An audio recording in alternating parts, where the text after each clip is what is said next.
Bonjour, je me nomme Philippe de Repentigny, je suis copropriétaire des composteurs Novaterra. Donc aujourd'hui, on fait une petite vidéo ensemble simplement pour faire le tour de votre composteur, de comprendre qu'est-ce que le compostage, puis aussi vous donner quelques petits trucs pour mieux comprendre comment optimiser les opérations afin d'avoir une belle terre à la fin de l'année. Alors, première étape, qu'est-ce que le compostage? Donc, le compostage, c'est l'activité de transformer sa matière organique en une belle terre fertilisante. Première étape, on a besoin de matière organique. Donc, ça, on va le voir ensemble plus tard. Qu'est-ce que c'est? On a besoin d'oxygène et de matière brune. Donc, ici, on a de la matière brune, c'est des petits copeaux de bois. Donc, la deuxième étape, qu'est-ce qui se passe dans le composteur? Dans le fond, il va y avoir des micro-organismes, on peut penser à des bactéries qui vont venir manger la matière organique et qui vont la transformer. Donc, quand on pense à notre sandwich qu'on n'a pas terminé, qu'on va venir mettre dans le composteur, c'est ces petits micro-organismes-là qui vont venir transformer la sandwich en terre. Donc, la troisième étape, qu'est-ce qu'on peut composter? Qu'est-ce qu'on a le droit de mettre dans notre composteur? Premièrement, on a le droit de mettre des fruits et légumes, du pain et céréales, donc on peut penser également à du riz, viande cuite et poisson, les pâtes et patates, les patates frites également. On peut mettre les matières brunes, donc matières brunes, on peut penser à des feuilles de papier, à du carton coupé en très petits morceaux et des marques de café. Donc ça, pour les adultes, on a le droit de l'ajouter dans le composteur. Qu'est-ce qu'on n'a pas le droit? On n'a pas le droit de mettre de la gamme à mâcher, on n'a pas le droit au contenu de jus ou de lait parce qu'il y a une fine particule de plastique qui ne se compostera pas. On n'a pas le droit de mettre du caoutchouc, du plastique ou du métal, que ce soit une fourchette, que ce soit des élastiques, ça ne va pas là-dedans. Les liquides, donc on pense à des céréales avec du lait, des compotes, des bouillons, on ne peut pas mettre ça là-dedans. Et on n'a pas le droit de mettre des imprimés en couleur. Donc quand je parlais qu'on avait le droit de mettre des feuilles de papier, effectivement, on a le droit. Il faut juste s'assurer qu'il n'y ait pas d'encre parce que l'encre ne se composte pas. Maintenant, on est rendu à l'étape 4. Couper, ajouter granule et tourner. Donc, à chaque fois qu'on veut remplir le composteur, c'est bien important de couper notre matière organique pour accélérer le processus de compostage. On ajoute la granule qu'on a vue ensemble tantôt et puis on va tourner le composteur avec les poignets.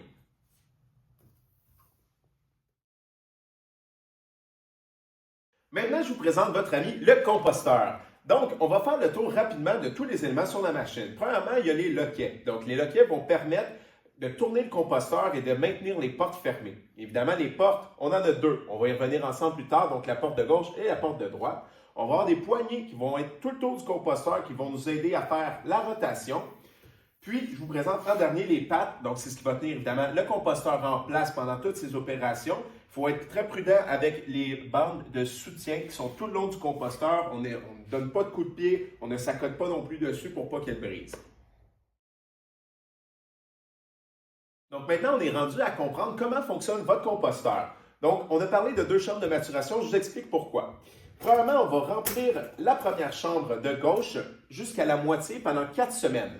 Donc, c'est très important de ne jamais dépasser le tuyau au milieu. Donc, une fois qu'on l'a rempli, on va laisser le loquet fermé et on part pour 4 semaines de maturation. Pendant ces 4 semaines-là, il y a de l'isolant tout le tour du conteneur qui va faire en sorte que les températures vont monter très, très haut et ça va permettre à nos micro-organismes qu'on a discuté tantôt de travailler. Pendant ces 4 semaines-là de maturation, on va pouvoir venir remplir la deuxième chambre de la même façon. On n'oublie pas couper, ajouter granule et tourner. Donc, on remplit cette chambre-là. Après 4 semaines, on fait la même chose. Ça part pour une période de maturation, je vous entends déjà.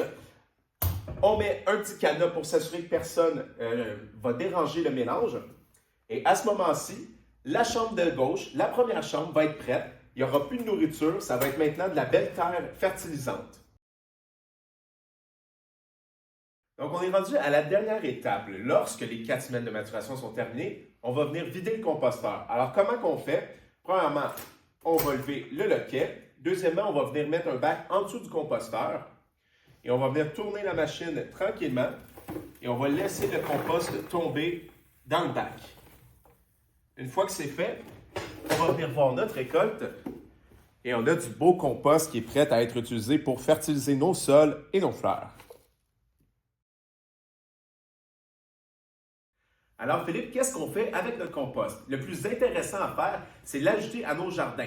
c'est super important de le mélanger avec la terre parce qu'il est tellement fort en nutriments qu'il va falloir s'assurer de le balancer. Ensuite de ça, on peut l'ajouter à nos gazons pour être sûr qu'il soit super vert. On peut venir sauver des arbres qui sont malades en ajoutant le compost tout le tour de l'arbre et on peut aussi l'ajouter à nos nouvelles plantations pour être sûr qu'il y ait une belle croissance.